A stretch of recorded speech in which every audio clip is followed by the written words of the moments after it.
Everybody, Isaac Rosenthal joined once again by Iñaki Gonzalo. Some more Lane United football action. The Victoria Highlanders in town tonight, and going to be a tough hill to climb the rest of the way for Lane United if they are able to maybe sneak into one of those playoff spots. It's going to be tough. They can't really focus on the whole right now. They got to just look at tonight, get back on the back going in the right direction after a couple of losses to Portland. What's the first thing in your forefront of your mind for Lane United? As you said, the last two results were not what you expected, and I hope the team shows just great intensity from the go, regardless of the players that are actually in the lineup. This is all about wanting it more and showing it in front of your people at home. And once you get through those 10-15 minutes in which you put everything, you kind of forget what happened the last weekend and just play soccer. But you have to do something in order to provoke that. So the first 15 minutes are going to dictate how the game is going to be played. Because if we put ourselves in the situation that we don't want to be, which is Lane just being a little bit not intense or just casual, Highlanders is going to be just encouraged by those signs, and also a little bit of frustration might come out from Lane United. So 15 minutes in the game, the first 15-20 minutes are going to be crucial for tonight, but also from Saturday game, I think. Well, now that the players are taking the field here, let's turn our attention to what the lineups are. For Lane United, Mireas, the backstop, in goal, and defense. Ward, John Stadler, Peter Prescott, Casey Chupfertal, the midfield, Joel Riedstrand, Rafael Llamas, Brendan Zambrano, Isma Fernandez, Nick Moon, and Anthony Macchioni rounding out the starting lineup. Now you notice some names missing there, no Binder, no Jones, among others. As we understand, none of the Beavers on this squad available for selection tonight due to some collegiate responsibilities. Any your thoughts on the lineup? Well, as you mentioned, some of the OSU players are not available. So, but more than that, it's interesting to see. Okay, we'll have to go with the national anthems first. Back up. Yep.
And coming back to you from a sound card in your computer, Isaac Rosenthal, Iñaki Gonzalo. Iñaki, why don't we get back into that discussion of that Lane United lineup we were interrupted by before? Yeah, so last time we saw Lane United playing Timbers, they were playing 4 in the back. We identified some issues, especially the difficulty to play on the flanks. So what the coaching staff did for the following game at Salem was playing 3 in the back, allowing Akeem Ward and Rafael Llamas as wingers, the whole flanks. The extent to what it worked or not is now not so relevant, but I think that the coaching staff has decided to continue with that system. The system is never solving the game, but we have to see what comes out from that. And again, it's going to take like 10 seconds to us to identify if Lane is playing with 3 or 4 in the back, but we have the the idea that it's going to be 3 in the back. It's not only that, how it's going to work out in the midfield now. We don't have, as you mentioned, Matthias Binder, we don't have Hassani Dodson, we don't have either Matt Coffey. So many important players in the midfield that are not going to be for Lane United. How it's going to work out today. So there are some questions going on into this game for Lane United. On the other side, right, Highlanders, I think this should be a winnable game for Lane United, and I don't want to look disrespectful for Highlanders. But usually Highlanders, we have seen in the past that they put together 2 lines very close, the defenders and the midfields, and they try to go with the counter-attack. And that's usually their game plan, but we have to see what happens today. The other thing we have to mention about Highlanders is that they have 3 games in 4 days. So that's going to be very important as the game goes on. Just going to mention that actually part of the reason Victoria has those 3 games in 4 days, they've only played 7 times Indeed. in PDL play this year. If they win every single game, they will be in the playoffs. So they're sitting on 6 points. Yeah. Their last game of June, and they've got a chance to go to the playoffs as Isma Fernandez chips and goes just Norgrove, but Isma's hungry today. Too easy was that. So we see already that Lane United sits with 3 in the back with Peter Prescott in between Jonathan Stadler and Casey Chaffertal. One of the more versatile players for Lane United, Casey, today playing as a center back. He has played already as a holding mid and as a fullback. And today he's going to be there in the back. So that means that Llamas, and that's a good... Macchione saved, rebound saved. Another one through and off the line. Will not go in. Good sign for the Reds is a sign for Highlanders. Are they gonna show up or not? And I don't know how come that ball didn't go to the net, right? Sometimes it seems like it's got a magnet to the goalkeeper. And to all the defenders. That way for Lane United. Oh wow, yeah, I don't know what's going on with the back line of Highlanders. Too easy for the Reds. Here's Isma's corner low and headed away by Victoria, but they'll have to get by Akeem Ward, and it's going to be the Reds' ball again. Prescott a step back into his own half and then out to Mireas, who is comfortable with the ball at his feet, as we saw there and we saw at the end of that last home game. We already know the win is gonna go in the favor of Lane United, but that's gonna also speed up those passes like the one just Casey Chaffertal did. And yeah, we'll see how it develops the game, but it's good that Lane United immediately feels excitement and kind of forget all that happened last week and just try to play soccer from the goal. It took us 2.5 minutes to bring up the wind this time. That might be to a me, record. It's a factor. But it is. I'm sorry to be repetitive, but I think we have to mention it because maybe some people from their homes think like, "Wow, that's not very technically sound a player." No, it's just the wind really plays a role. You've got to mention it. It's there. You got to mention it, and the geography of this field, that's a big factor. Bouncing around in the midfield now as Victoria tries to get their first real possession. Deflects off of Isma, and another throw coming. And for Highlanders, we have at least 2 players that have played very few minutes. Probably rotations are coming into the conversation for Coach Du, and number 18 and number 16. So that's pretty much the whole left flank. So I will say that although the beginning of the attack for Lane United has happened on the left flank, I will say that Akeem Ward is gonna, and here he's gonna probably be in the conversation right now. Yep. Played to Akeem Ward. Ward with the ball at his feet. He'll take on the defender, and the shot was a great one And from a great number save. 5, and a Wow. great save too. And now you got to be careful. All these early shots, you don't want Norgrove to feel it too much. Can be a big confidence builder for a keeper when he gets his paws on the ball early. So we were mentioning that the fullback and the left midfielder are new for the roster or for the lineup. So it's something to take advantage. How many shots we already have in 4 minutes? Got to be 5 or 6, it 6? feels like. Oh, soccer is interesting, right? It's a strange fish, this sport. Last game, it took a while to see shots. So let's live in the moment.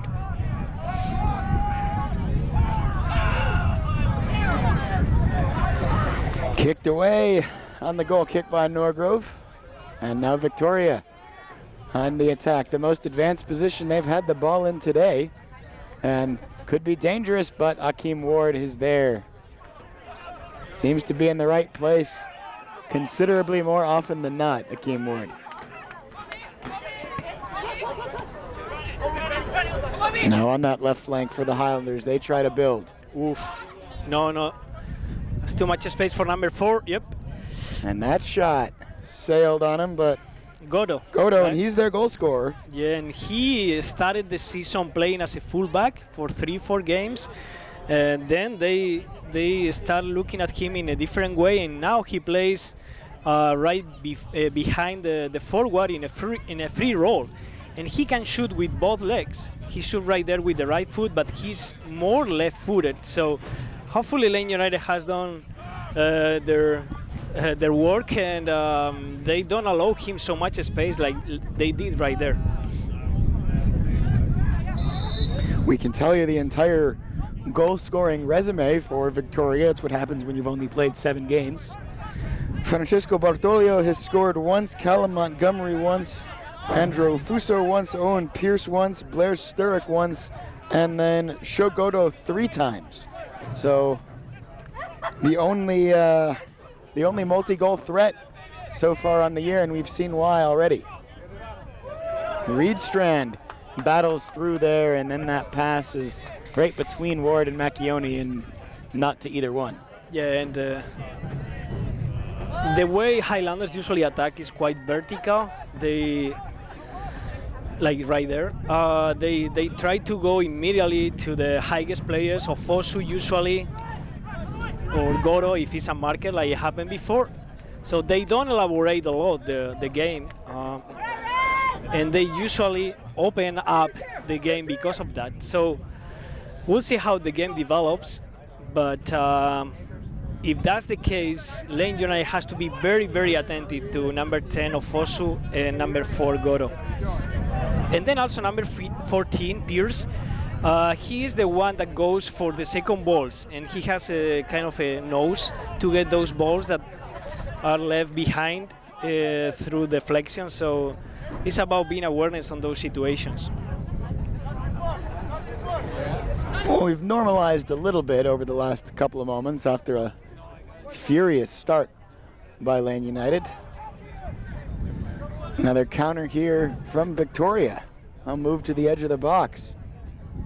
And Prescott gets a foot to it, but can only clear it away, and Victoria on it again. That crossed through the box, and Mireas, confident hands. Yeah, many times we see Lane United in the position number 15, I think it's Smith, I think it was Smith, yeah. The position Smith got right there, and we see Lane United getting into there and still trying to elaborate more, trying to combine more. That's not going to happen with Highlanders. They usually go with the long balls, and once they get to the flanks, they go again with the crosses, because that's their identity. Let's see what happens with Akim right here. Ward gets it down for himself, tried to slide it for Macchione, and it's going to be a throw-in, not quite a corner. It seems that there are going to be two nice channels for Llamas and Akin Ward on the flanks if Highlanders doesn't adjust. Another throw.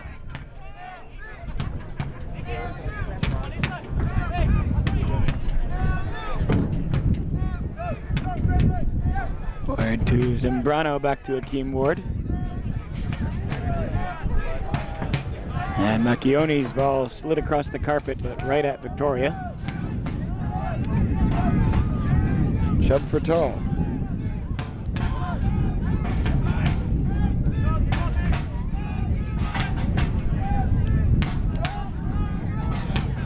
Joel Reedstrand on the ball now.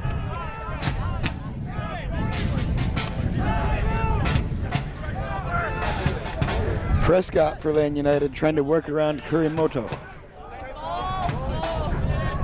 Headed away and just have to head it into touch, does Victoria. More good pressure from Lane United. Today, more than ever, the recipe is attacking on the flanks. And if they collapse one of the flanks, you go to the other one, like right there. Oof, Llamas put a foot through that one.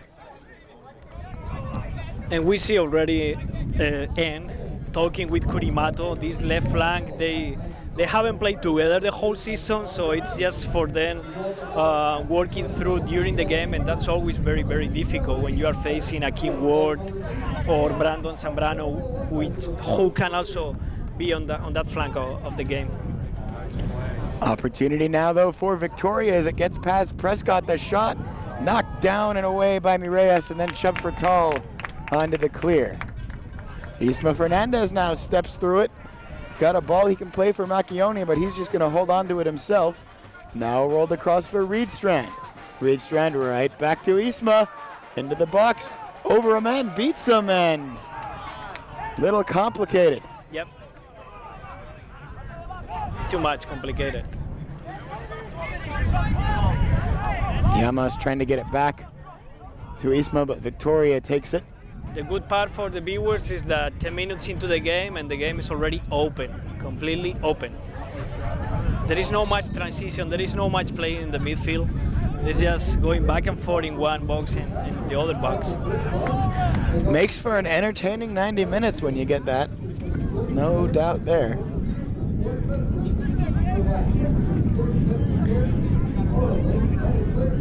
Prescott building from the back. Pressure on him and had to work to get rid of that through Brendan Zambrano. And again for Llamas, it's always open.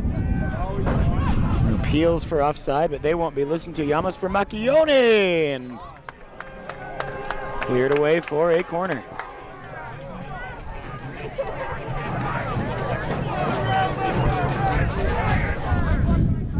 Is this the already the third of the fourth corner for Lane United? We're 12 minutes into this game.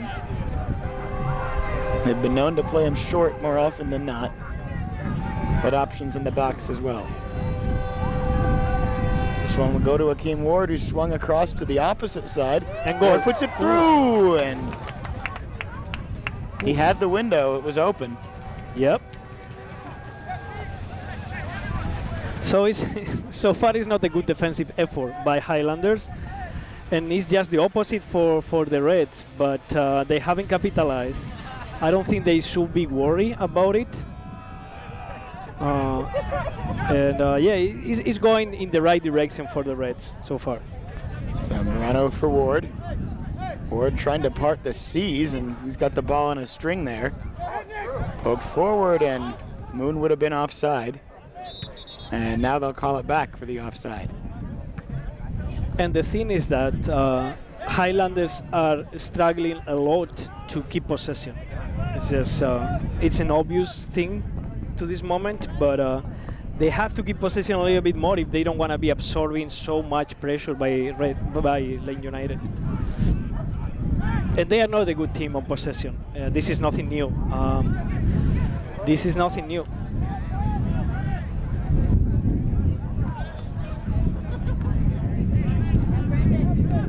Reedstrand, middle of the park for Zambrano. Excuse me, that was Isma. Now Prescott to Stadler. Long ball from Reedstrand, knocked down by Llamas but couldn't control it. And we can remember how difficult it was for Joel in the previous game against Timbers to operate, to find people open on the flanks, and how easy it is today. No one is really marking him when he get the ball, and then Llamas and Akin Ward are already in the positions that he wants them to be. So everything works fine, even perfect for the Rex, except for the last shot. But I think it's very encouraging. These 15 minutes that we were mentioning were going to be crucial for the Reds. You think that comfort we're seeing more from Reedstrand has more to do with just the amount of hours he's got with this Lane United squad this year, more to do with the opponent, or maybe a mix of both? Has to do with the opponent and has to do with your system as well. Forward towards Macchione. Like right there, Isma has to play or Llamas or Akin Ward. It's not that easy, but it's just against Timbers, we didn't have those players up top. We didn't have those flanks occupied, so it was just completely everyone on the middle without options for the midfielders. So it's the opponent, but it's your own system as well. And of course, also the more minutes Joel has in his legs, the more he's feeling his game. But I think it has to do with the opponents and with your own system. That's a difficult pass. Tried to circulate that one all the way back to Prescott. It's given away. And now a chance on the counter-attack for Victoria. That's too individualistic by Kurimato. Yep. It's already a difficult task to overcome Jonathan 1v1. So you will need help in those situations. And then if you do beat Stadler 1v1, you've still got to get past Mireas, who's no slouch in goal himself. Kurimato again, and no, nothing. Shout for it maybe, but nothing happening there.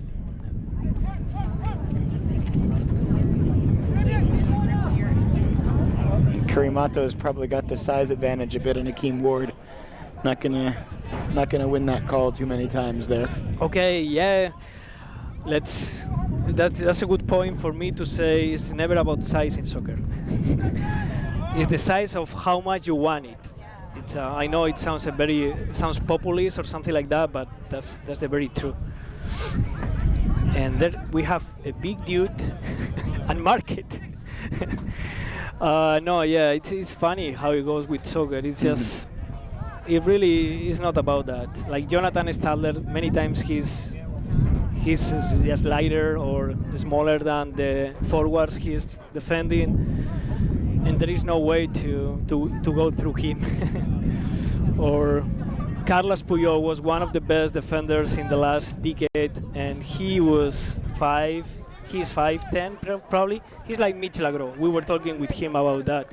He looks much bigger. When you go and actually see him in person, it's like, this is you, because he played bigger. You know, it's how much you really want it, and then how smart you are, how you read the game, you anticipate, and those kind of things. The more important part in soccer. Sorry, I have to tell that. As Zambrano gets it to Akeem Ward. Now back to Zambrano. Nice ball. Reedstrand lost it, tried to dive back in, and Isma's able to get it back for Casey Chubfertal. It's always on the flank. It's completely open, Llamas. Completely open now. It says offside, but it's because they haven't seen him before. He was already sitting there waiting for that ball.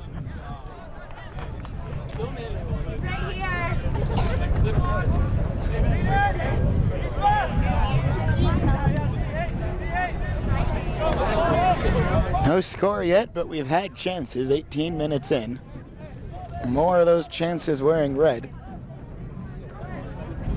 including shots right in the first moments of the game. Victoria playing with it in their own half in front of their own bench. Now up the wing, they try to go vertical. Yeah, but they go too direct as well. They see the run by Goro and they go right to him. You have to cook it a little bit more. Again, they do the same exact thing 2 times in a row. And that tells you also that they are not very confident on the other kind of game that you can play in order to produce chances.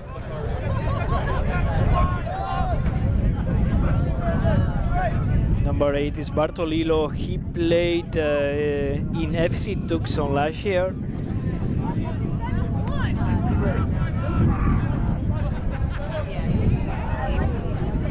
Just keeping that alive is Victoria. Now corner of the box, nice back heel there to try and spring his man on the run from Kurimato, but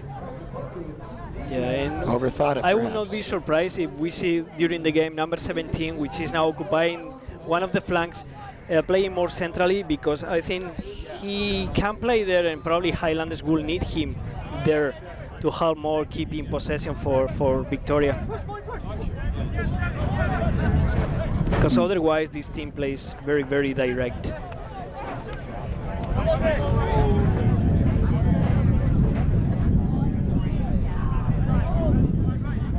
Shove for tall to Reedstrand, and Reedstrand will just hold on to it for a moment, then finds Llamas back to Isma. Now it's the Reds playing a little direct and too simple. And and I do agree. I think Isma had the give and go with Llamas. Instead, he went for the more difficult ball, because it's easy to defend those balls. And there we go again. Prescott gets to it for the Reds.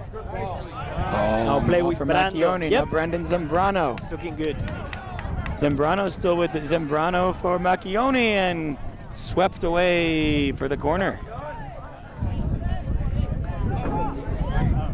And this is a great chance for Brandon Zambrano, for Isma Fernandez. Brandon didn't start it against Timbers in Salem. Isma plays some minutes. They should have a chip in their shoulders, no? Because they have the starting role today, and they have to prove it to the coaching staff that they are reliable players that can win games for them. And Macchione as well. He should start his scoring record in the PDL. I don't think he has scored yet for the Reds. Shove for tall, trying to shield that, but Victoria is able to get there.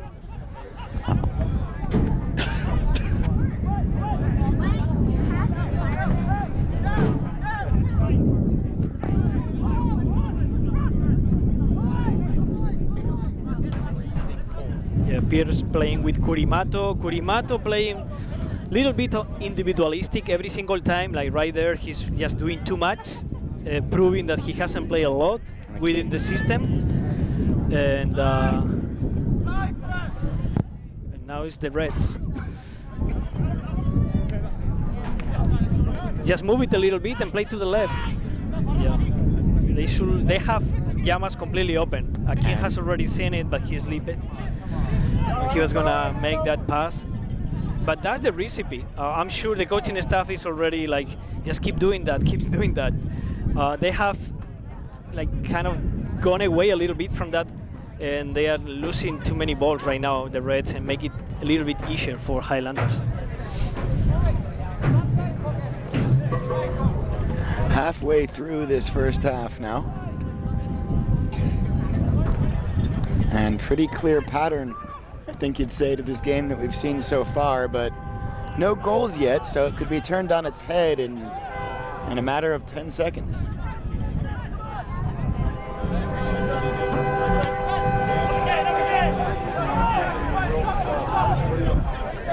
Playing to the back and a little nonchalantly was Victoria. Yeah, because he had tons of space. And yeah.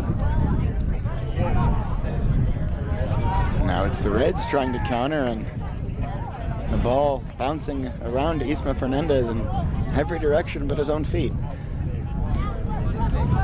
Yeah, number 17, he can play. And the more he got contact, okay, this is, oh, there he goes, Nick. Oh, great little cute pass there to Reedstrand. Looking back good. to Macchione, the shot knocked away. Great desperation Nick the defensive Thunder. goalkeeping. I'm gonna call him the Thunder. El Trueno. It's scary when he got the ball and he's going 1v1. It's not nice to be a defender in those situations. It's another corner for the Reds. Played in, knocked down, and bouncing a little dangerous, but Norgrove able to collect it.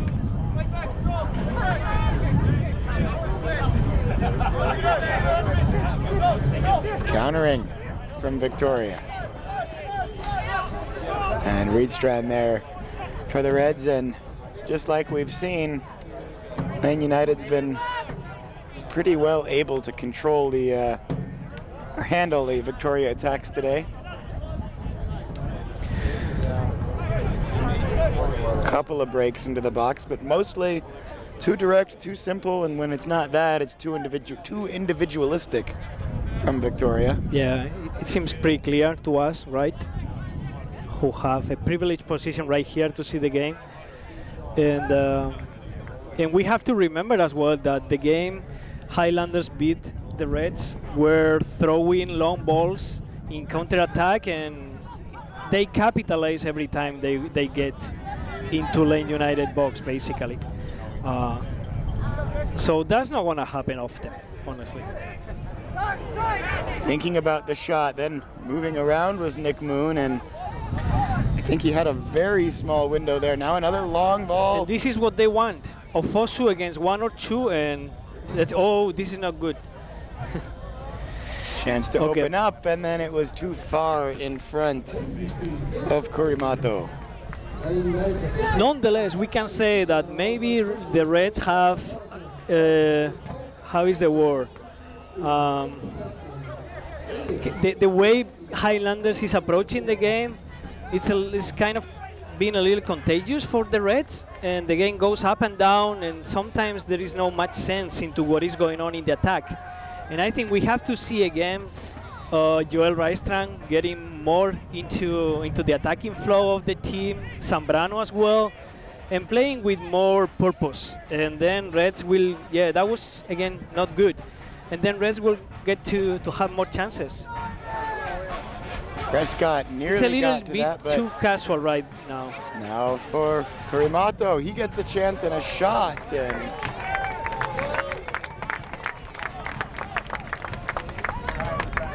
coming away with that was Mireas.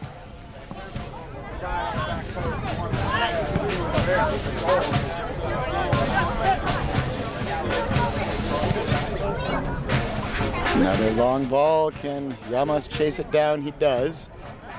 Now he'll sit on it. Cook it, Reds, cook it. Okay, and now he's gonna go to the right. Okay. For Hakeem Ward, he got there. This is better.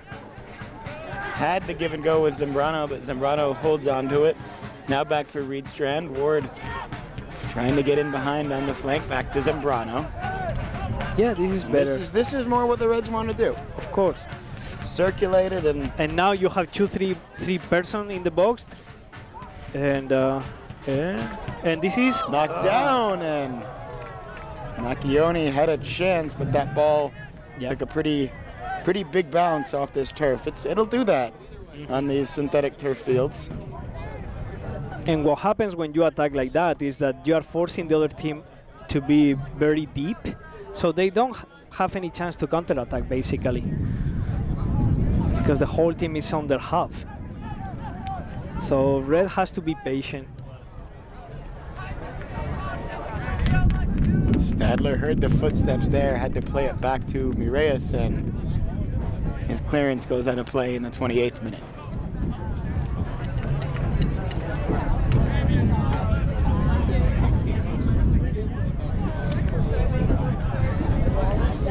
We'll be back here to do this all again, 12:30 on Saturday. 12:30? Wow, okay. They get the, okay. yeah. We have Plan your Friday nights accordingly. Wow, that's breakfast time in Spain. Well, no, in Spain, no, for the Spaniard. In Spain, it's gonna be actually good for the families that are watching their sons play, like the Miralles families. Shout out for them. They are probably watching this game at 4:35 in the morning, so they are gonna love actually that time. But for me, it's breakfast time yet. So at 12:30 on the West Coast, that's 7:30 in Spain? 9:30. 9:30. Yep.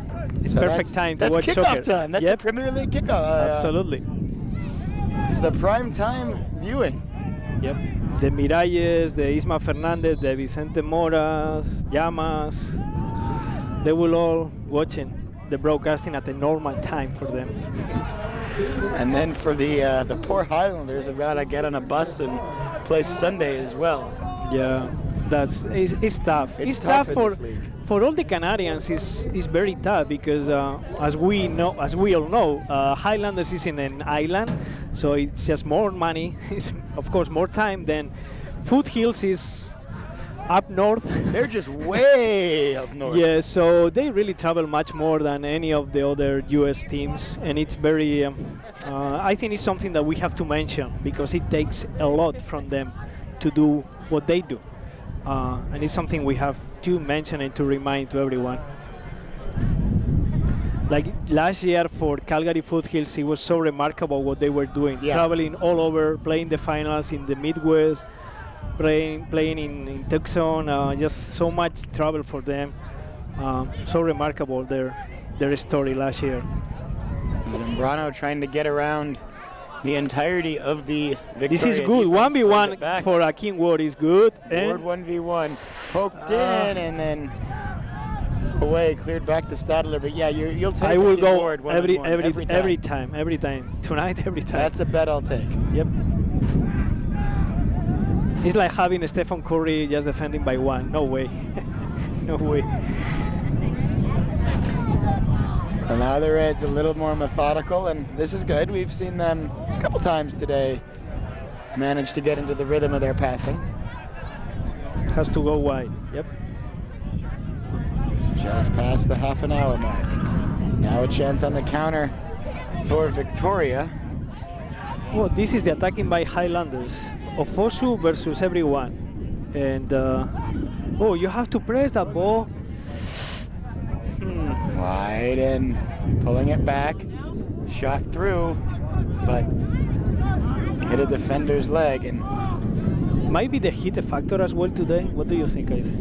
It could be. It's a little hard to tell. We're up higher. We've got the wind right at our backs, but down on the turf, it's another one of the consequences of these synthetic turf fields compared to grass. Is they're just because I see just reflect the heat so much. I see sometimes the players don't having too much of an urgency in closing down opponents, and it's early in the game. I don't know if they are already feeling it or I don't know. But I would like to see a little bit more urgency from both teams. Ward gets it to Macchione on side, and now taken down.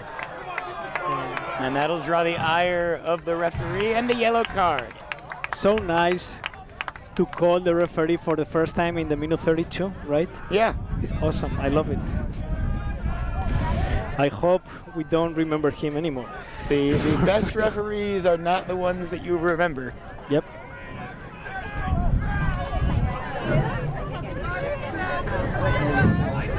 And that, on the other hand, that also says something about the kind of game we are watching. There is no much friction. I was mentioning that the players are not just closing down the opponents enough, and I think that's definitely a reflection. The ref is not having to call. So it's a little bit not so intense as it should be. Let's see now. Reed Strand plays the free kick, and It did get to the foot of Chubb Fertal, but Yeah. the angle was not right there, not as tight as he wanted that ball, and an easy save in the end for Norgrove. Now Kurimato is it long and right at the chest of Stadler. Excuse me, that's Prescott. Yeah, Peter Prescott playing today because it seems that Mitch Lagro has a little bit of an issue. He's still on the bench, but he might not be ready to play as it clears the full game. So Peter Prescott, teammate from University of Creighton, playing today, as he did actually in Salem against Timbers last weekend.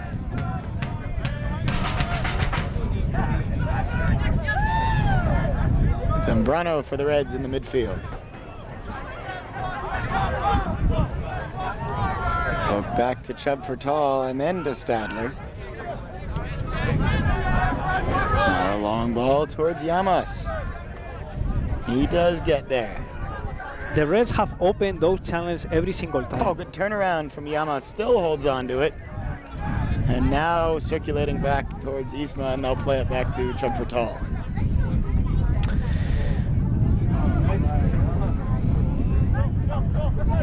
Isma and Llamas combining once more before it's slid over to Reedstrand, and Nick Moon Yeah, would have been very pretty. okay. Okay.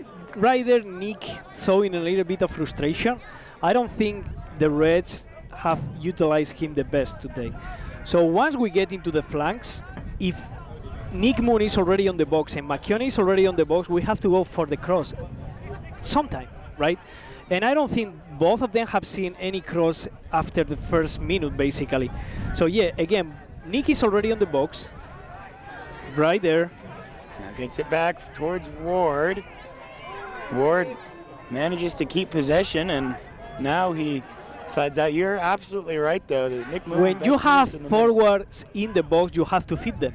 It's just plain and simple. And Nick is one you know he's gonna put the ball in the net if you can give him 2 or 3 chances. So I think that's why he's a little frustrated. He's still not being utilized to the best. Nick Moon scored what was probably Lane United's goal of the season on exactly the kind of play you're talking about. Yes. The Reds worked it out wide to Casey Chubb Fertal, fullback at that point, pushing up the pitch, and then Moon was in the box, and they played it to him for the diving header, and that set the tone in that Sounders game for the eventual 4-1 win. And you mentioned it before, Isaac. Sometimes the players, when they see super easy or very easy, like it happened in the first minute, you overcomplicate things. And you forget that the easiest play is always the best play. Well, here's the counter from Victoria, and that shot hits a Lane United foot. It'll be a Victoria corner. And I am sure someone is gonna talk about those aspects in the halftime, because we haven't seen Nick enough in this first half. So you look without for Jordan Jones, he's the dagger of this team. 10 minutes left or so in this first half. Involvement of Nick Moon, the biggest thing you'd look to see for the last 10 minutes? Yeah, absolutely. Well, Reds will have to get the ball on their side of the pitch first. It's a corner from Victoria, knocked down in the box and now cleared.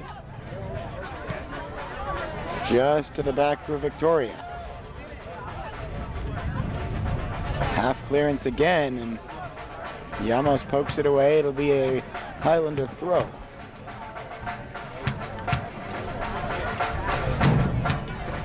The ball boy giving the ball to Llamas, which is in the field. Always to the Reds, the ball. I like his style. I like his style. Yeah. Every once in a while, you'll hear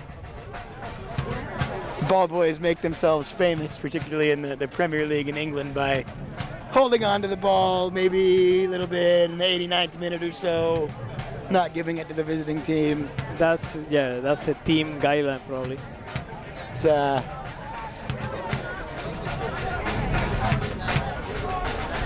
we're working our way up to that kind of stuff in the PDL.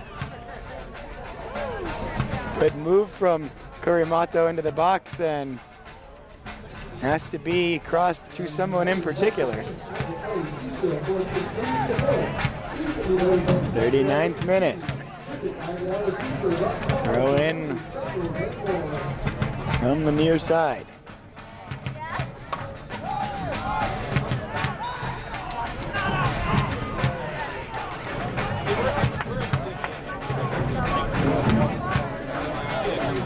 And Corner kick. corner.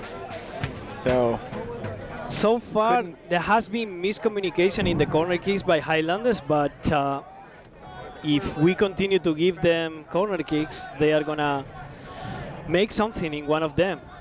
And Pierce is gonna go with this one. and was put on a good spot, but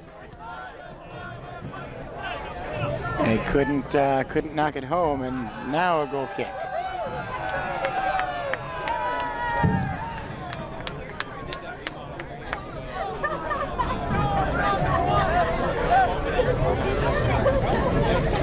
Six minutes plus X in this first half. Cannot imagine we'll have much of anything in the way of stoppage time, but we've learned just not put too much stock in what we think about stoppage time. Kurimato, that time the individual route works out for him, but and then continues. And then he tries one too many moves.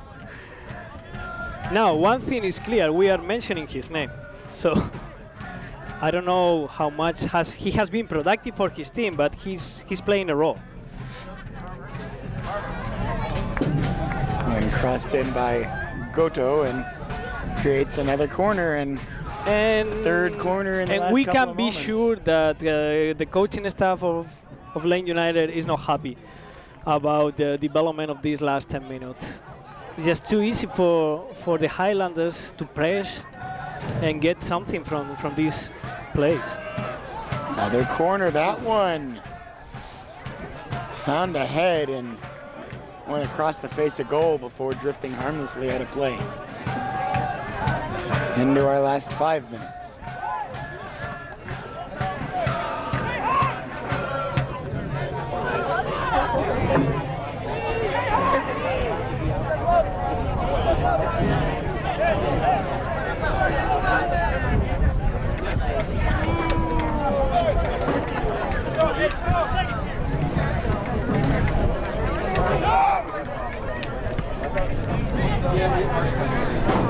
Goal kick goes right at Heath, and Victoria is able to move to the back to start over.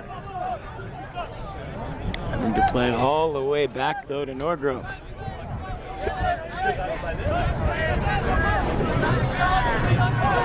And there's the friendly long ball that we've seen before. Down to Kurimato, who got it to Goto.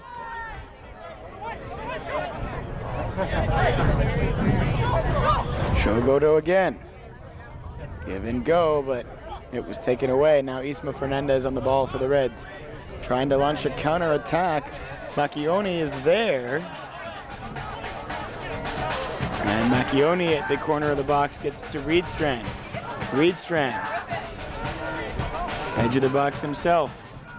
Still with it is Reedstrand. Now for Akeem Ward, but unable to control that in the last moment.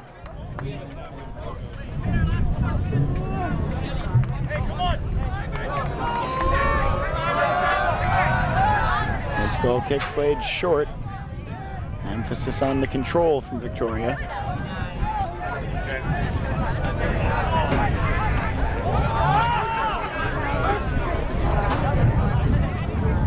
Chubb for tall for the Reds with the interception.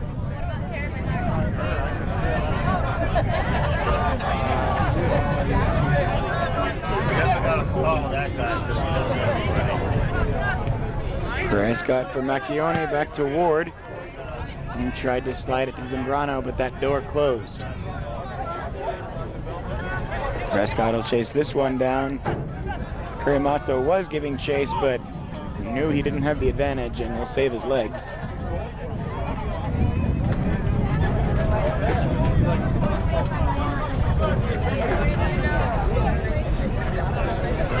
Isma to the back line for Reedstrand. And now Prescott and Stadler again.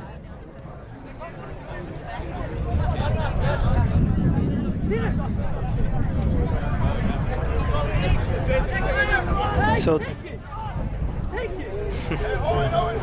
of course.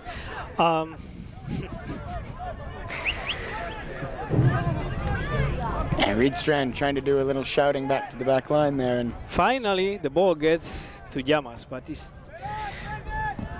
like the Reds have definitely been kind of, I don't know how to say, but they are following the pace that it's better for Highlanders. Just a lower pace without really any flow of the game. So many players getting out of the actual play. Like we mentioned before, Nick Moon has disappeared. Joel now gets the ball again, but Joel has been the key for the Reds. Let's see this shot from Eastman. We got the final. It happens at the beginning, and we are gonna get something at the end of the game. But yeah, it's been very, very discontinuous for the last 20 minutes or so. And honestly, I was waiting up to the blow, to the whistle by the referee. But let's see if something can happen in this last corner kick or this last plays of the first half. Another one of those coaching cliches. Goals in the first and the last minute are very big ones. Reds will have a dangerous throw location here. Now Reedstrand. Zambrano. Back for Chubb for Tall. Hakeem Ward. Ward towards Reedstrand, gets it there. This is good. Reedstrand right in front of the corner flag. Starting and stopping the other way, but holding the ball is Joel Reedstrand. Now for Isma, back to Reedstrand. Hakeem Ward with it. Someone has to shoot.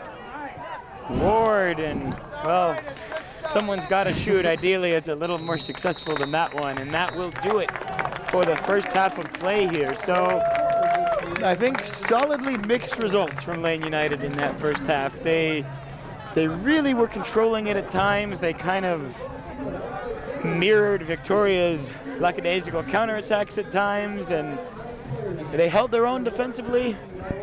But you'd like to have a goal to show for that, I think, if you're John Gallus.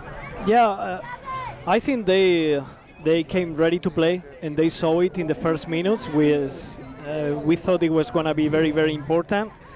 And definitely they earned or they deserve to get one goal again in the first part of the half. But then I think Lane United exists offensively as much as Joel exists for the Reds. Once he started to get a little bit tired, the team just get too stretched, and there was just the offensive part and the defensive part, and that thing just made it super easy for Highlanders. So I think it's about regroup and remember what it's needed for the Reds to create chances. And you know how it's soccer. You can have 5 or 6 chances, not score a sole one, and then you get the first one and you put the ball in the net. So I think this is a winnable game and has to be won by the Reds, but they have to come back to the thing that was having them in the right position in the first part of the game, which is just playing through Joel Reedstrand to the flanks, and hopefully they will come back to that formula. Well, they've got a couple of moments to discuss that in the locker room. We will take a couple of moments here to take a break, but don't you go anywhere. We've got a great second half coming up after this.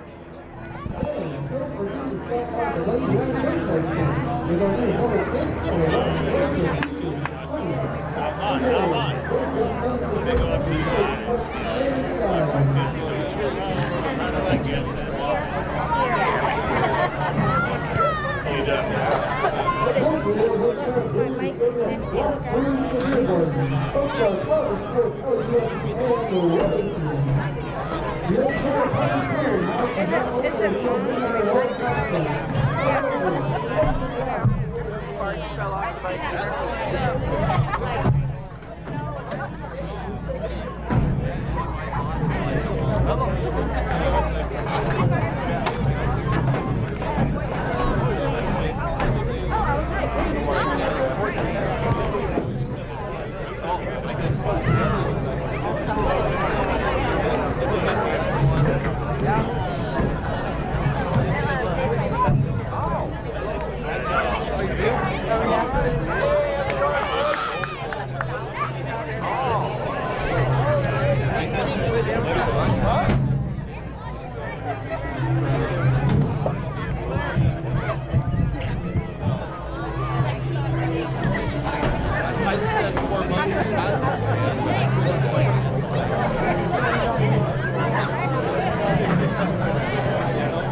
Hey, son, how are you?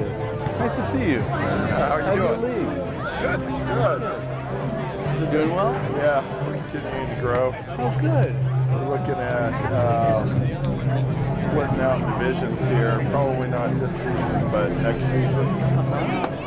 And at least having, silver bronze, let's put it that way, with the goal of moving toward the gold division eventually. You remember Joel? You are growing like crazy. He sleeps and eats like crazy. Oh yeah, he's gonna be taller about than a you, half isn't an he? inch for me. We thought by September he'll be bigger than me. Well, my son just graduated from Maris. He's like right here and weighs about the same. Oh, is he skinny? Oh, scrawny as can be. I keep trying to get him into the gym so get some bulk on him. That's better than me. Yeah, that's true. Well, good for you. I'm glad. I keep on wanting to volunteer to ref for you guys, but these guys every weekend. You got both of them full-time in Timbers? I do, and when I have them, I'm in Salem. We're everywhere. Oh yeah. And it's good. It's good for them. The competition's good. His ball club, about a 700 ball club. What? He won about 7 of 10 of your games. They go to Portland. They go to Portland. This past season we won. The Portland teams are just Big population to draw from. No, I agree. The PCU team for Portland, they like 740.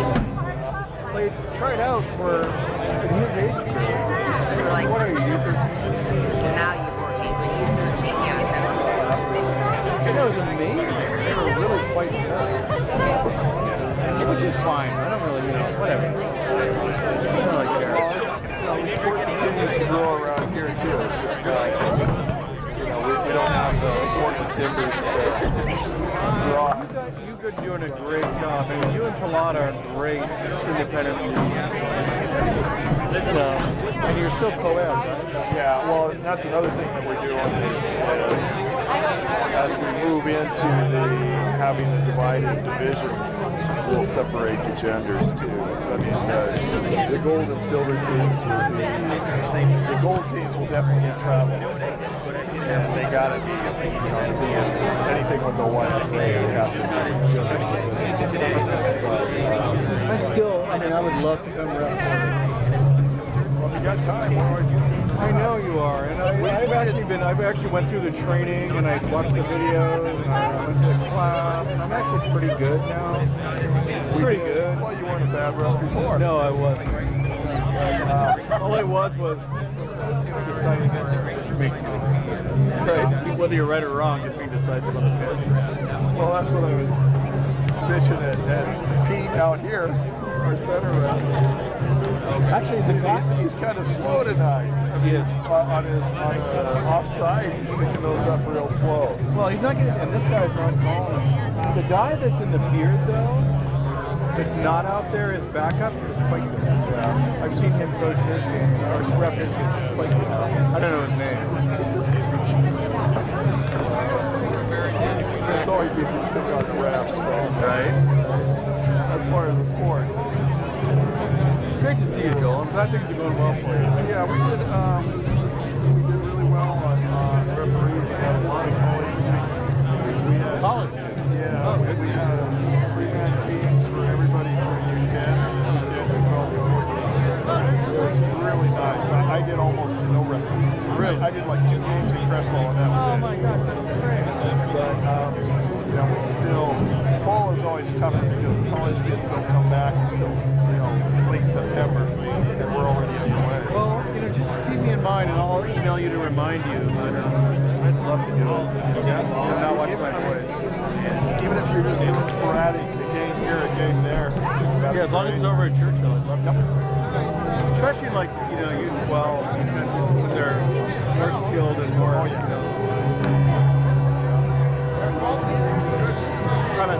Got the same website.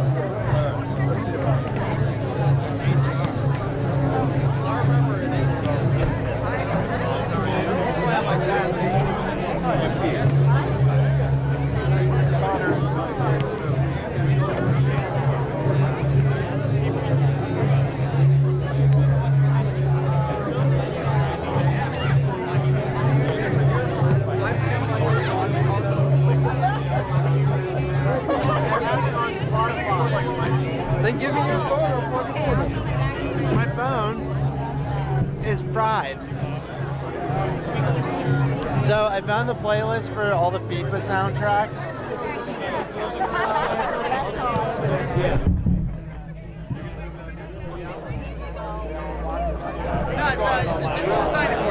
It's a P scribble, scribble, scribble.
Give it to Guy or throw it away.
No, Mario.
Well, we are back for the second half. We talked at the end of the first half about how it was sort of a mixed bag for Lane United. They did do some things well, but they kind of fell into the traps of doing the same things Victoria was doing at other times. So enlighten us, what do you think was the discussion in that locker room?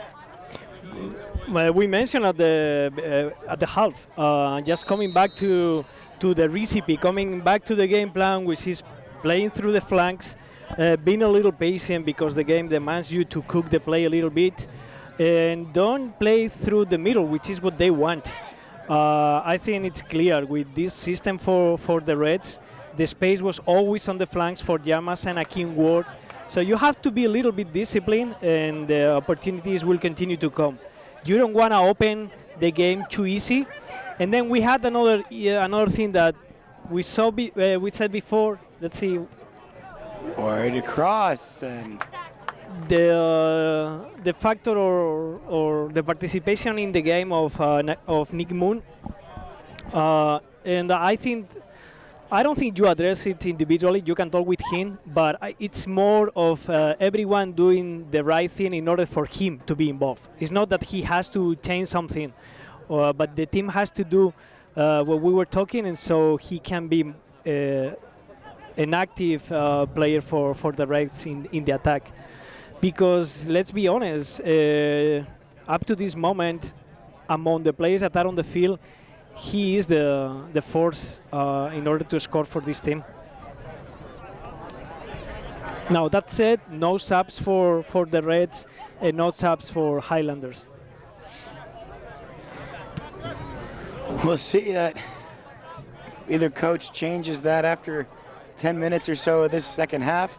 There's a shot from Moon, and it's a laser, but right at Norgrove. It's good that he feels involved right from the go. And here he is again. Very easy for him. Gets it, slid towards Isma, but just too far out in front. Did have to be cleared though, so it will be a corner kick for the boys in red.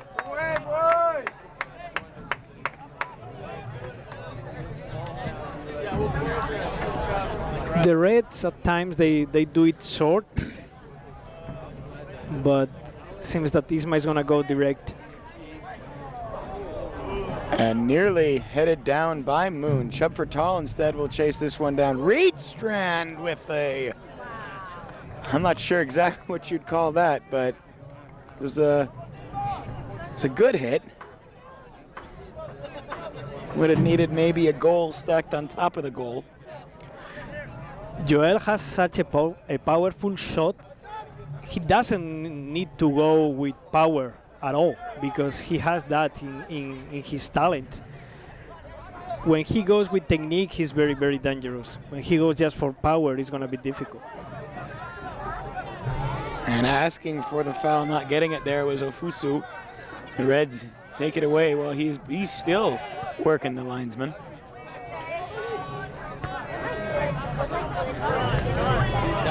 Now, Goto had it stripped by Isma.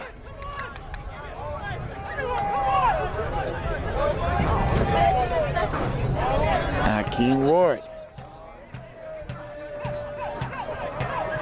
for Reedstrand. He's trying to get the numbers right before they turn up the pitch here. Isma Fernandez pressing forward, can't get it past the slide of Van Droon. And here is Van Droon again. This is dangerous. Korimato. Ward going to pick his pocket.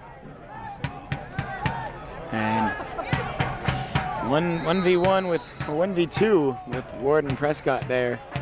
Not the advantage for Korimoto. Ward a little slow to get up, but dusts himself off. We were mentioning before that Mitch Lagro has some discomfort, so he's right now riding the bike in order to get his muscles going if John Gallas need him to be on the field.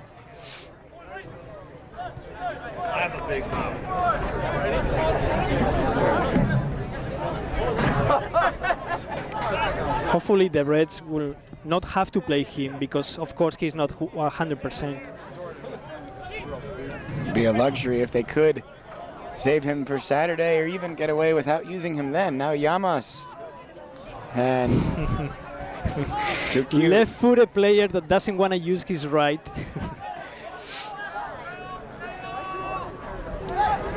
Korimoto again trying to go 120 yards himself. Ofusu! And you might say that should have been 1-0. Yep. Especially Coach Du is thinking probably that. It may be thinking that and some words that we can't throw in on the broadcast and combine with that, but yeah, sometimes it was a good play by Kurimato. Kurimato continues to be named as he did in the first half. And the thing is that if Highlanders doesn't play with combinations, the individualistic play imposes himself, and he has been doing that the whole night. And also, when you play sometimes with three in the back, and those three players stay a little bit deep, you are allowing players coming from the midfield a lot of space, and I think that's what is happening with Kurimato. Llamas runs onto that one. Can the Reds keep it alive? They do. Macchione to Moon. No, yeah, Moon. Knocked down Llamas. Brandon Zambrano turns around on it now. Moon slid across and shot there. Is that Llamas coming back across? I think the last shot was by Macchione with the left foot.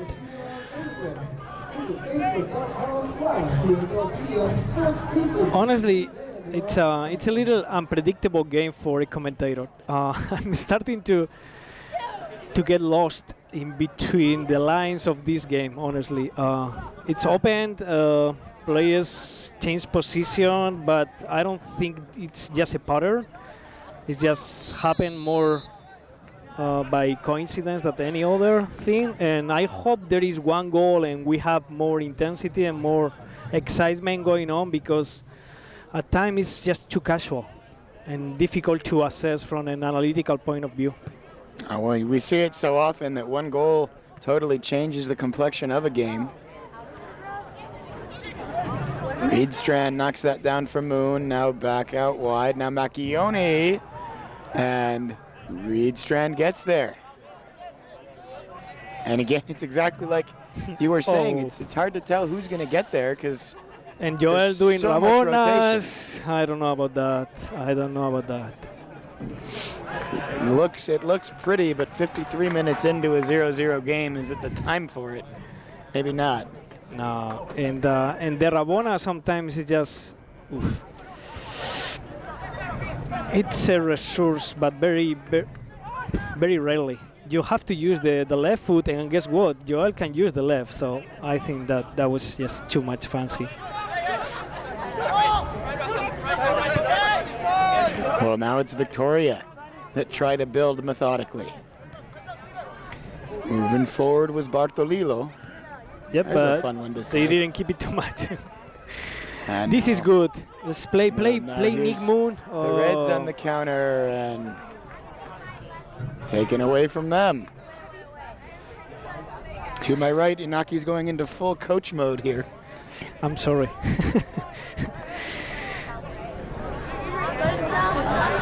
And the funny thing is that on the bench, you have today as well, you have a different bench. You are lacking some of the players you usually have been playing. So also in terms of combination, who to put in, who to sub out, it's a little bit more tricky for John Gallas, Coach Capelletti today. And so it's really an open-ended game in all modes for both teams, I will say.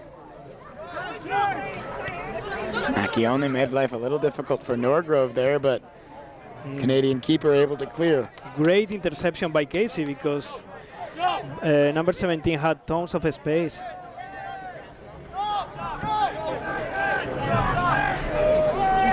About 10 minutes into this second half, any notable differences sticking out to you? No, with the second part of the first half, in the sense that it's quite open. No team is really imposing himself, and I think that's always benefiting Highlanders. This should be easier for the Reds, but they have to stick to their plan, and I don't think they have come back to the plan after the minute 20 or so. So it might be more of just an impulse play, just a magical moment for the Reds that open this up, because I don't think they are really following their game plan as they should. Macchione is working on Smith there, and then Yamas knocks it out of play. Victoria on it again, back to Norgrove from McGurdy.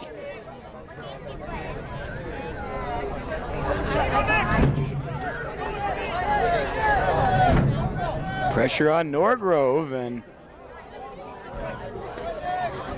that one into touch. It's the Reds' throw. Yamas will get us started again. Into Isma. Now jump the tall. Go ahead. Minute 55, and probably is this the first or the second time you say pressure, and that's also another important element. When things are going the way today the game is going, you just can generate offense through defense, through pressure, through being aggressive, and I think Reds should be doing that much more. And it doesn't take just a collective effort. It's just one or two players doing that extra play, that extra effort, a couple of yards. You get something going on, and then everyone gets on track. So I would like to see more of those things coming from the Reds. Because again, when it's not through your game plan, you have to find another way to do it. And we saw that with Simon Miralles in the last game, in the last 2, 3, 4 minutes.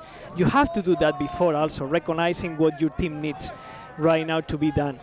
Because again, it's not going to be easy, and I don't think that the subs are going to just make an instant impact. They're also very specific players that just they are wingers or they are defenders, so that's probably not what the team is needed. The team needs something that everyone is able to do, which has to do with intensity and mentality and being aggressive. Off the free kick there, it was Chubb Tall whistled for the foul. But it's going to be the Reds getting possession on the counter-attack through Nick Moon. Moon's got some options. He finds Reedstrand. Reedstrand will settle. It takes a shot, and that was dipping, but A never little bit, quite enough. a little bit of folla seca, a little bit of that curve. Yeah. It's one of those, he took the shot, it didn't look close, and the closer it got to the goal, the more you started to think maybe he was onto something. Yeah, and right now I want to see, I can see Jonathan Stadler trying to lead by voice, and I need more applauding each other, more just giving some physical signs of a collective effort right now. Again, just look into the eyes of your teammates and saying, okay, let's go, let's press here, let's move this a little bit more, let's have the crowd involved, let's make it somehow. Moon on the ball again, and too complicated, it's taken away from him. Again, the leaders have to show up right now. Just Joel, Jonathan Stadler, Akeem Ward, those players have to show their leadership right now if the rest want to win this game. Otherwise, it's going to be too late. Reedstrand. And into touch, a Victoria throw.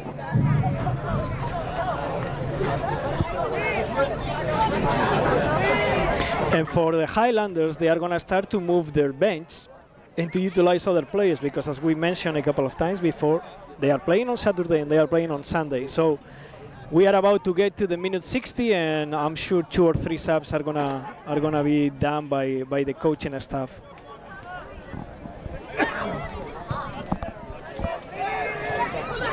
It's the Reds with it in their own half. Yeah, Casey, he has a space there. I don't think that's the best ball.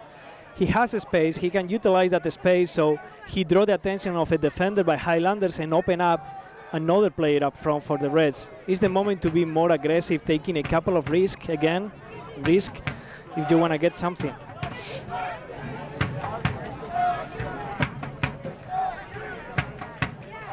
Sliding in there was Reedstrand to win the ball. Good job to create the turnover. But Reds not able to really do anything with it. They have to take it away a second time. Now an attack from Lane United. Ball coming in and not quite on target for Macchione. It'll actually roll all the way to the near side touchline, and it's a Victoria throw.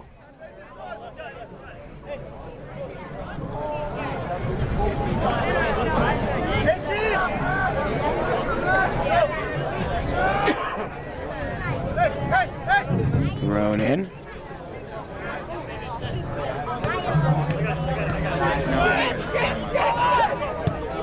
Goto long ball, dangerous. Huge attack for Victoria, and the shot hits the netting behind the goal.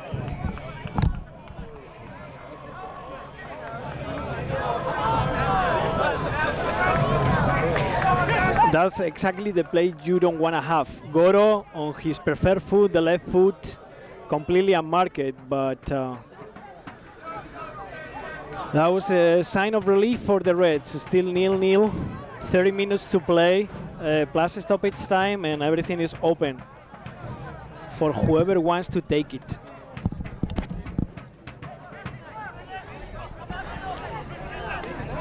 Get our logistical issues sorted out there. Sorry about that. Thanks for keeping us current, Iñaki. And now we're going to get a substitution, 2 substitutions, like you said, right here at minute 62. A mini line change. And it's Pierce leaving. And Ofosu. And Ofosu leaving.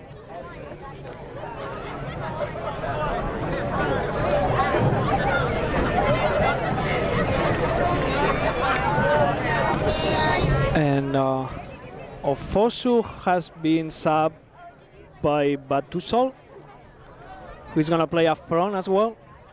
He's more an attacking midfielder than a forward, but he's going to play a similar role, though he's not as fast as Ofosu is.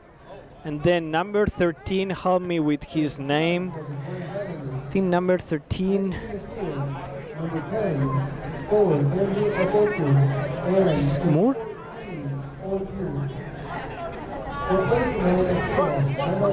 Chance for the Reds, and Yep, it's Aidan Moore. Yep. Who is gonna play the same position Pierce was playing.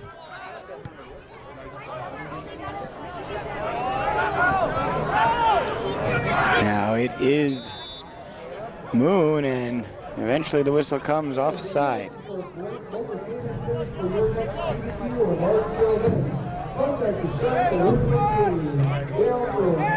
63rd minute.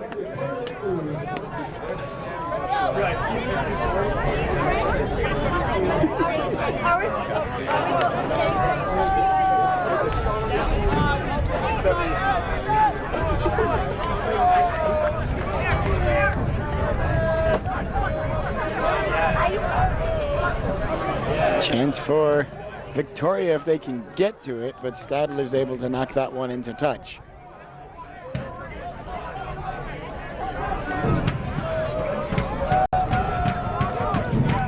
Yeah, and an indication of what we were saying is that there is no player besides Mitch.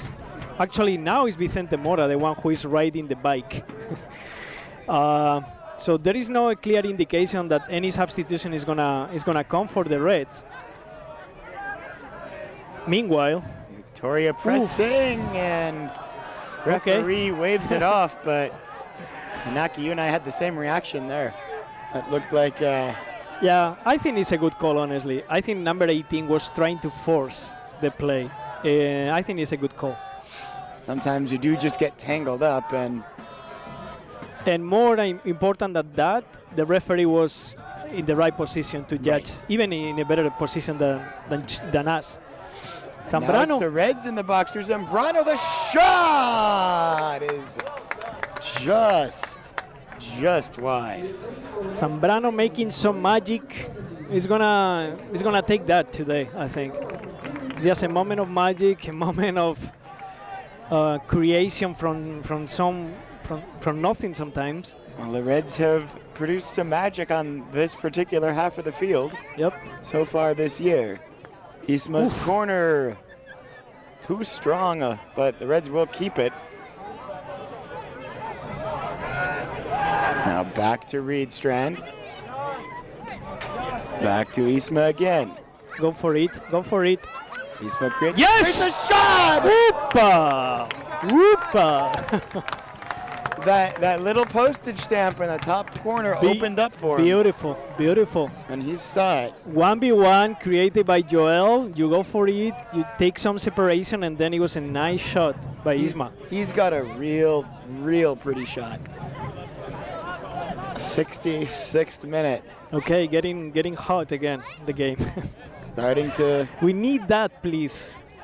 A little bit more consistency on those plays.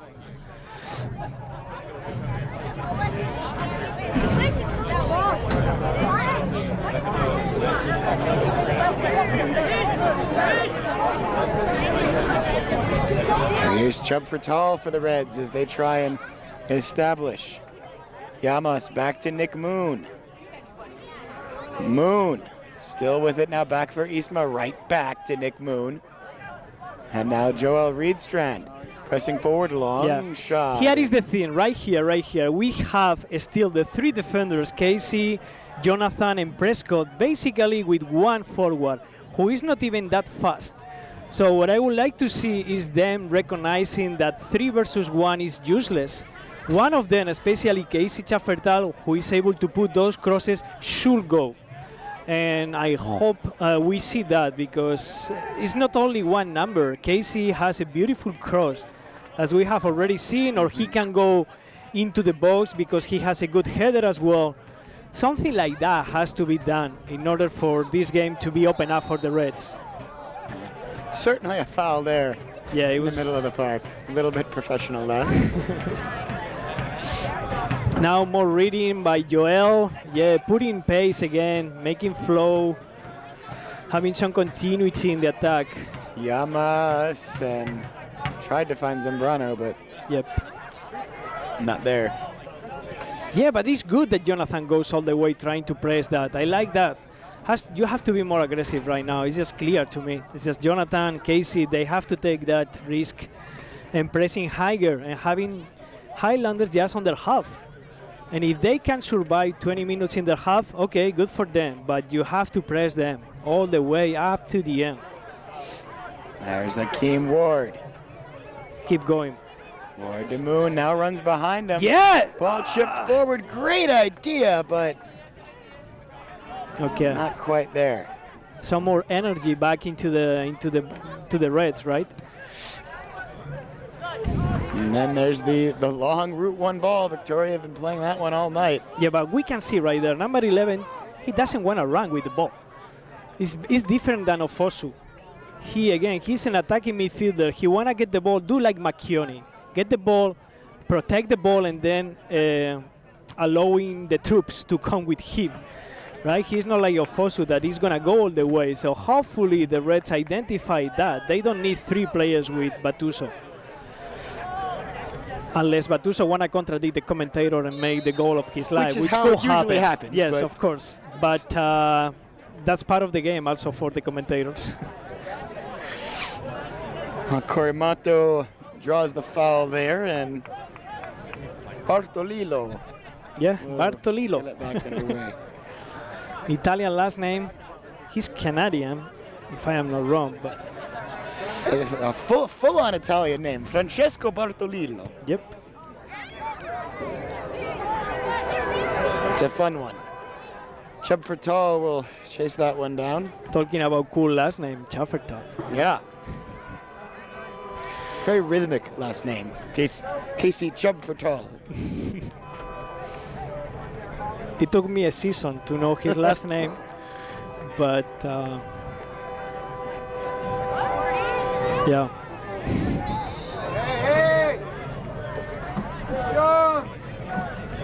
Whistle's gonna go Lane United's way. Final 20 minutes, plus again the mystery of stoppage time. Isma for Llamas. And Isma's got space, finds Llamas again. And Llamas played off the ball. Oof, yes. Chance on the counter He for can play. Victoria all Be the careful. way. He can play. Be Long careful. run. Poked forward, and now a chance again for the Highlanders. Trying to get much too cute. That's a waste opportunity for Highlanders for many reasons. That's a chance that number 4 could finish before. I don't think Batuso made the right decision in the final pass, and that's why it was a wasted one. No subs again for the Reds. Minute 70 already. And also the Reds are playing on Saturday. So again, this is a little bit of the personnel that you have on the field and on the bench.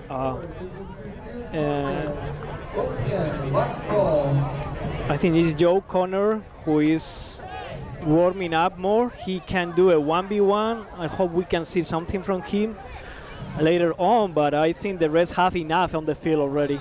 Chance for Macchione, but he's offside. Yep.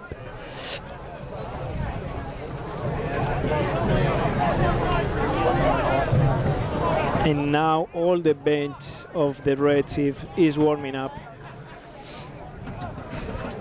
There's that commentator's curse, not 30 seconds after you said they were all seated.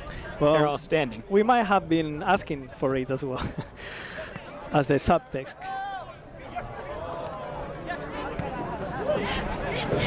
Victoria with the ball.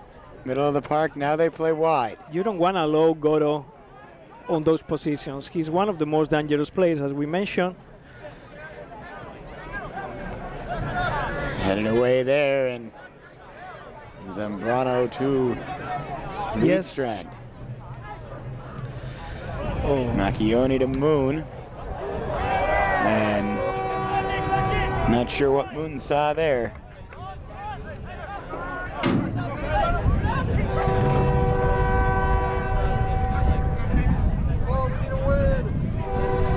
73rd minute, still no score. It's a game that if Lynn United have any playoff aspirations, must be 3 points. Long ball for Ward. Ward there now to the box, Macchione. Had a little too fancy for himself on the finish, and it's wide.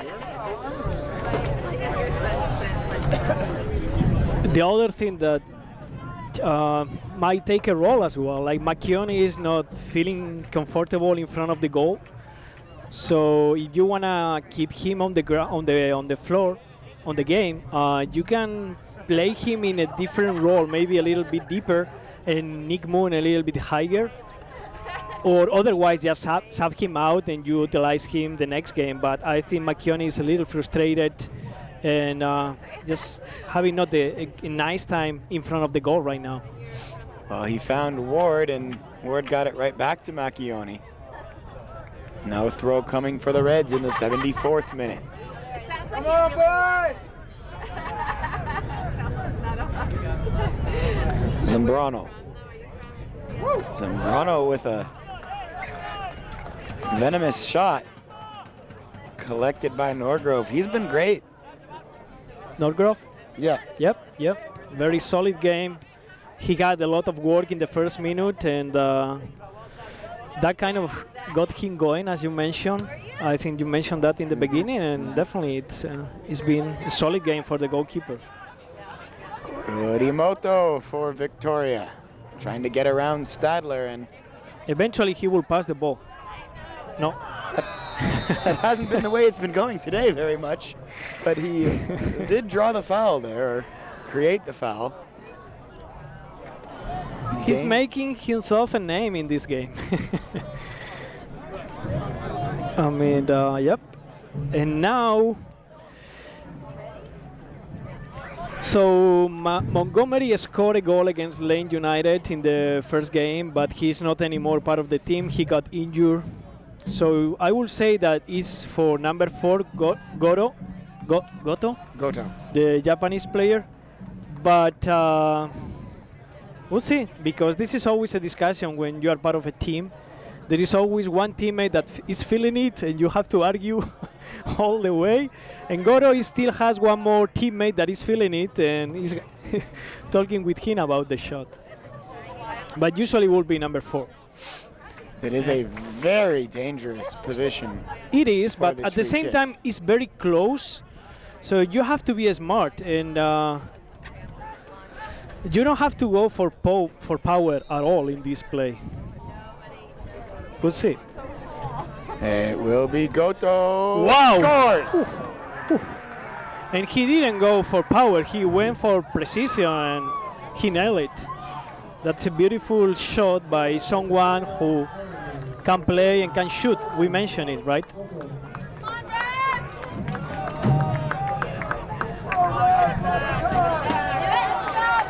Well, it's 4 on the year now for Goto. The Maine's the only multi-goal Japanese scorer. player attending a Canadian university, started the season as a fullback. He has been moved playing up front, and he's productive for his team. 15 minutes for the Reds, some more with the stoppage time. It's plenty of time to reverse the score if play with patience, taking risk, and just put the ball in the net. But the first 2 things has to happen before: taking risk and playing with patience at the same time. And that's a hard pair of things to both be patient and take risks. It's a tough balance. We'll see. We've been saying all night how much one goal in either direction could totally turn the game on its head. So we'll see how that plays out now as both teams respond.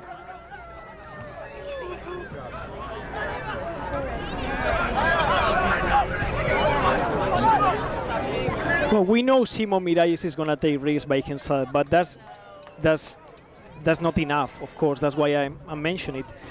Players, regardless of the coach is on the bench right now. It's players, the ones that have to take the risk and move forward and help each other in these moments. It's easy to score goals. It's easy to score goals. You can produce a goal in 20 seconds. So the most difficult thing, as you mentioned, is being a little bit patient and not just break down. It's just one goal, and then everything looks different. Well, here is a set piece opportunity for the Reds. It feels like it's about their 84th corner of the match. Little high end of the estimate there. Ball played in, pulled out of the sky by Norgrove. Simon Norgrove.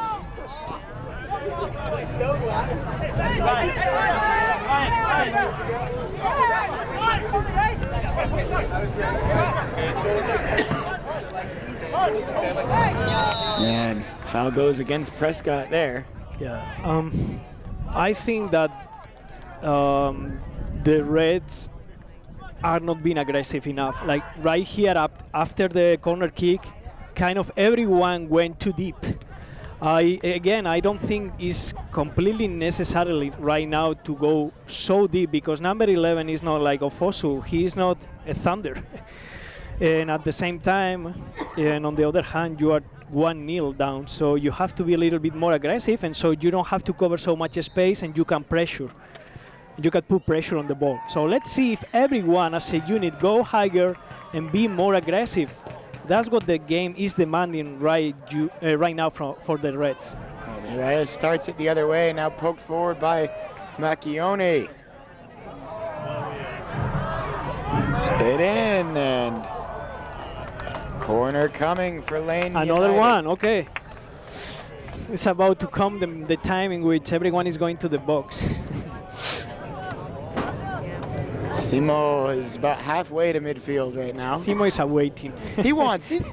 I think he would go to the box for a corner in the 10th minute if they'd let him. But the bottom line of that is the mentality.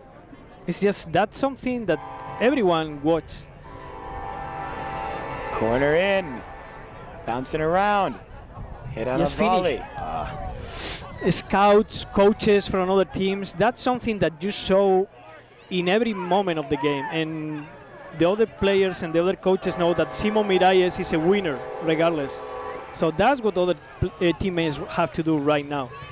Just play soccer. Yes, like right there. You get the ball back, and then that's a little bit impatient, but that's the thing. That's half of it. The effort by Akeem Ward has to be emulated by some other players than just connecting two passes and you are on the box. It's not that far away, and there is still time for the Reds. Zambrano across midfield. 10 minutes left. Macchione, that flag stays down. Now it comes up late. Yep.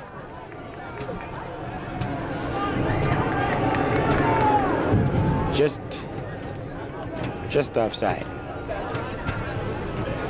And Saturday, Mr. Eric is the official training partner of Rosenthal FC for 2017. And Saturday, Mr. Stoppage Park, Ireland, and inaugurates the physical therapy. Visit SaturdaysPhysicalTherapy.com.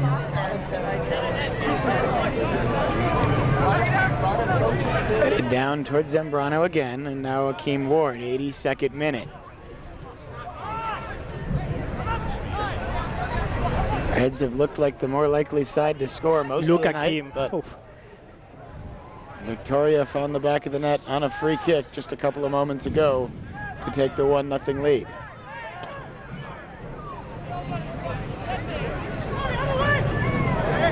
Now the Highlanders pushing up the field again, taking their time, but very direct just the same, and at the edge of the box, this one's still alive for Victoria.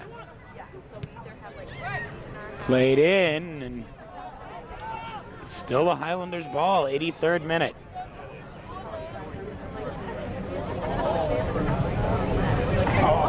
Prescott's got to shield his man off, and into touch, a goal kick for Simo. A foul against the Highlanders. One variation that has happened in the Reds is that I think Akim is going to stay higher. He's already staying up. He's not coming back. Stadler is kind of playing as a fullback on the right, so giving more freedom to Akim Ward to produce as a forward or as an attacking player.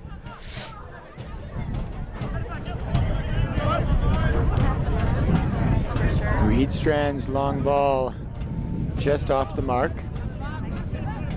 The thing is that at this point you have to go with everything you have, and even what you don't have. There is nothing really to defend. There is nothing really to be conservative for, right? What do you think, Isaac? Yeah, you got to go for it. I mean, Okay, thank you. You're running out of time here, and Yep. you can be patient and methodical all you want, but it's got to lead to something. Yeah, but also bring numbers in attack, because there is not much time, and the season is winding down. Now, on the other hand, Highlanders, as you mentioned, with all the games that they still have to play, this is actually an important result so far for them.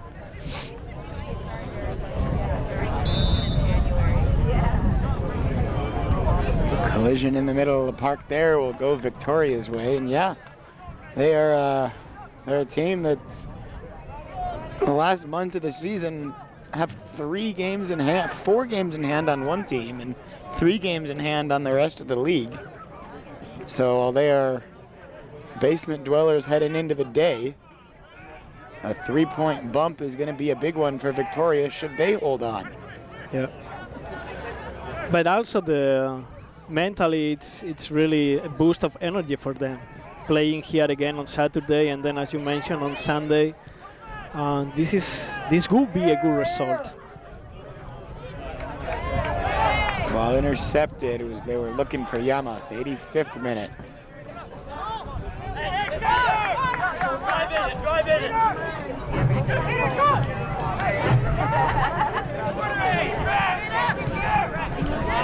Played across, and that will come back for the Reds. Zambrano to Reedstrand. Reedstrand for Macchione, who's on the wing now, as Llamas streaking behind him. Instead, he'll keep it and go central. Reedstrand for Ward. Ward's gobbled up, but Reds keep the ball. Now Macchione. Trying to find Moon there, and frustration you can really see from the Reds players now. 86th minute. Yeah, but there you have the captain, Jonathan Stadler, making the extra effort to get that ball back. You have to play until the ref says that there is no more play for tonight. And unfortunately, I think that's another element that the Reds have to work on progressing. I'm not sure how much of the leaders are in the team when it comes to these moments in which you are facing adversity. And it's difficult with those things in PDL. Let's see this play. Llamas is offside. It's difficult to get that chemistry in PDL because of the change of schedules and the change on personnel, but that's the thing that made the teams champions. How much you can sustain leads, how much you can stay on the games, how much you can face adversity. It is what differentiates some teams from others. And it's still a step to be made probably for the Reds. Substitutions coming up, it looks like, for both teams. For the Reds, it's Isma Fernandez checking out. Yeah, it's Isma Fernandez checking out. Replacing him, Joe Corner. Yeah, by Connor.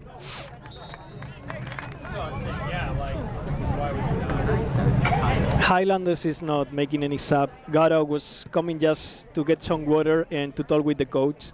but he's gonna stay in the game. Look at it or touch anything. Reyes knocks that one down. Now we're getting into about the time when he takes it up the pitch himself. Whoa. It was unexpected last week. We need that. Yeah. And yeah, I mean, goalkeepers are soccer players still, so why not? Yes, Casey, go up front. Go up front. Okay, let's play on the right. Two passing just off the mark. Victoria takes it away.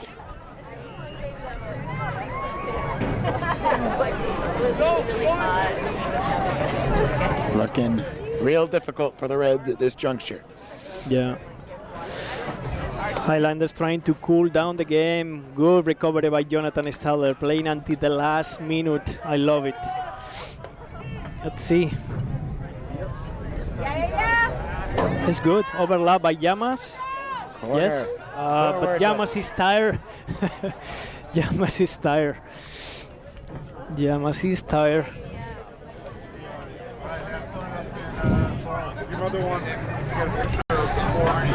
Last minute and a half of regular time.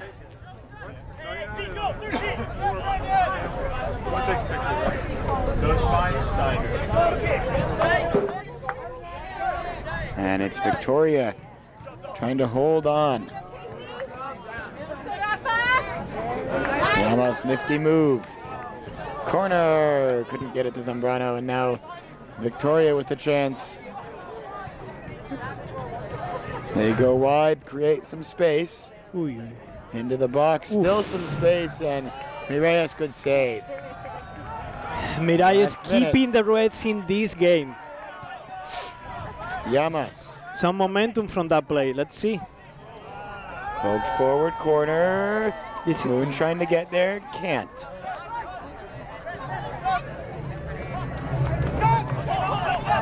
Taking it the other way, here comes Victoria. Chubb for tall. Physical defense wins that ball. Come on, boys, one more run. Rafael Llamas.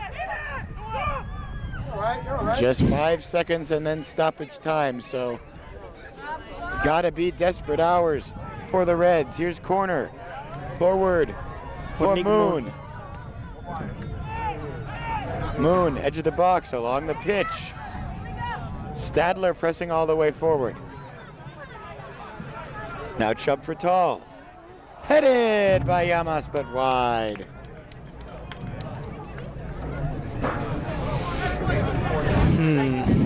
Okay, we are officially in stoppage time, and I haven't seen the hand dictating the time of the ref, so unexpected time, probably 3, hopefully 3. I would say 3. I'll take no? 7, but Oh, yeah, of course. I think 3 seems a likely hand. Well, now we Reyes are is going to have taken more down. time because that's a yellow card, and Simo got knocked down. Simo will collect himself.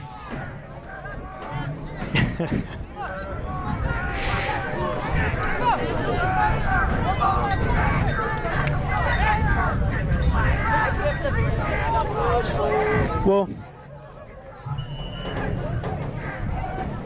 I will be fine with the tie right now. So one more play. Prescott's ball forward to Ward. Controlled. Still Akeem Ward. Reached and shoots. Save! Nowhere Grove. He was a little bit too much separated from the ball when he kicked it. His body was kind of laying back, unfortunately. I think there is one more play at least. But it's time to put the ball on the box. Zambrano. Forward trying to get it to Reedstrand, outnumbered, but a Reds throw. Well into stoppage time. Simo inching his way forward. Meanwhile, the Reds losing it and trying a little too hard to win it back. That's a foul, and that may be all she wrote. Yeah.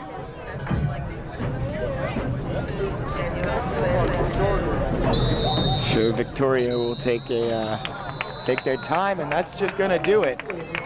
1-0 is your final. We saw the Reds really have the better chances, but it's not always about who has the better chances.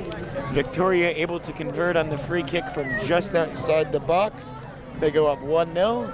They take all 3 points from this one. Any closing thoughts before we send you down for some interviews? Yeah, we said it in the first half that the Reds didn't capitalize. They started the game the right way.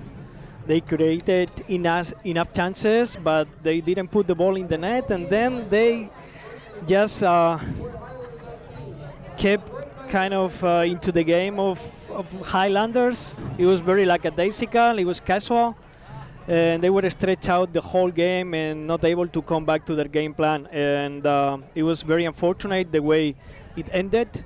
But you have to play more than 30 minutes. It's not enough to play 30 minutes in PDL. It's not enough to play 30 minutes at any level. So hopefully Lane United is able to produce a more consistent effort on Saturday.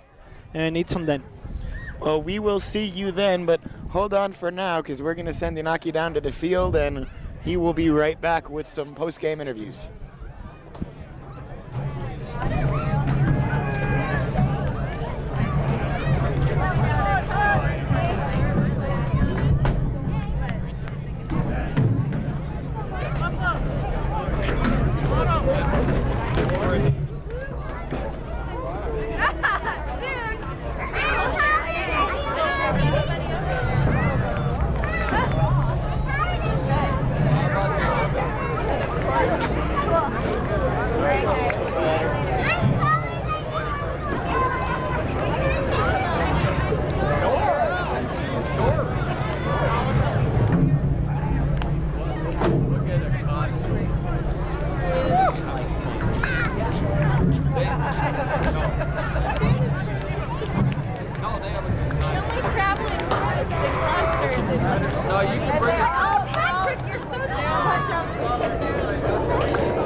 It's okay. Again, Yuki and the goal scorer of Highlanders, and this is going to be a multilingual interview with a Spanish native speaker, English, Japanese, etc. So the first question for you two, but especially for Goro, the impressions about the game. ゲームの印象はどうでしたか？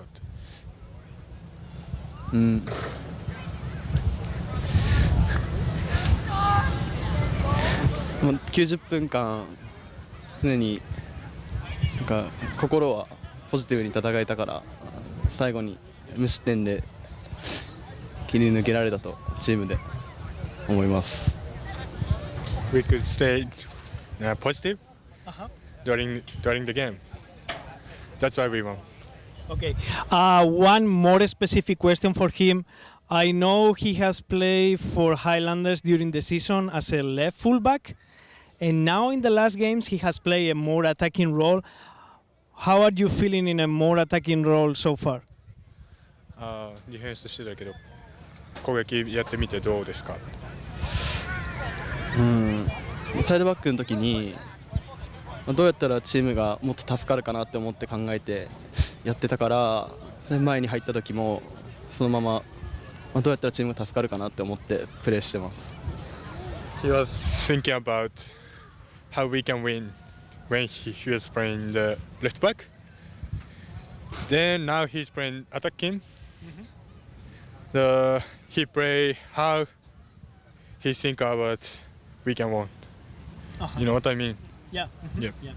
Okay, thank you a lot to both of you for making this interview, and good luck for Saturday, but especially good luck for the next games, okay? Gracias. ありがとうございます。Thank you. Thank you. Gracias.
It's working?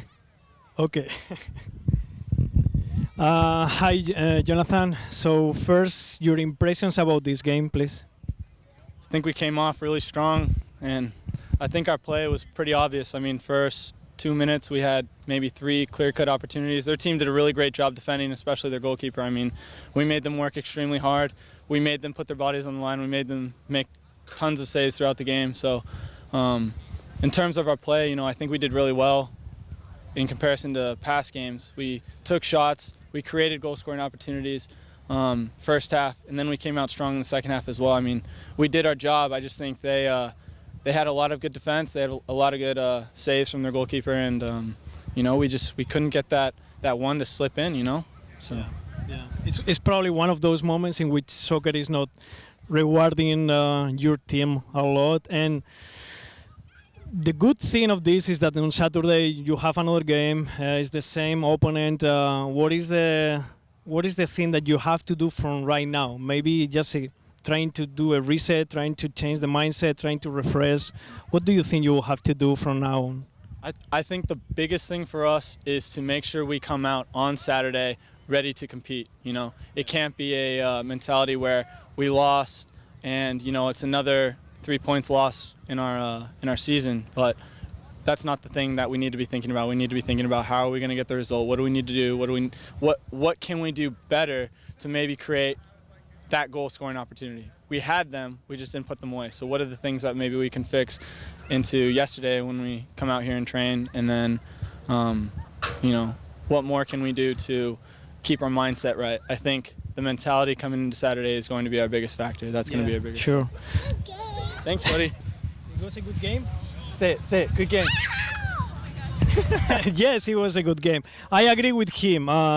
Jonathan always brings everything to this team, so it's always a pleasure to have you on the field, and you are always battling with every opponent. So thank you, and also thank you for the interview. Thank you, Jonathan. Of course. Thanks. I think everyone is just going to the locker room. So I don't know if we are gonna wait for John. Are we gonna wait for John? Yeah. Okay. Are we gonna wait for the coach of Lane United and hear his impressions?